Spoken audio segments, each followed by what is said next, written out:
লক্ষ্মী জুয়েলার্সের মালিক অর্জুন প্রসাদ চুরি করা গয়না কেনার অভিযোগে গ্রেপ্তার হয়েছেন। আদালতে পেশ করা হয়েছে তাকে।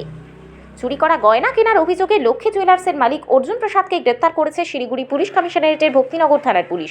তাকে আজ আদালতে পেশ করা হয়। আসামিদের রিমান্ডে নিতে আবেদন জানাবে আদালতের কাছে।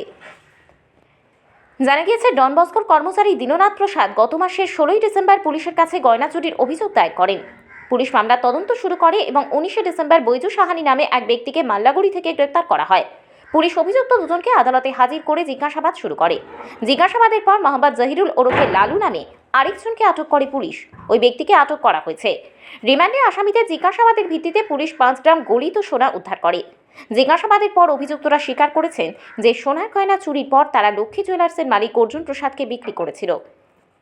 21শে জানুয়ারি রাতে অর্জুন প্রসাদকে গ্রেপ্তার করে পুলিশ। তার কাছ থেকে 15 গ্রাম গলিত সোনা উদ্ধার হয়।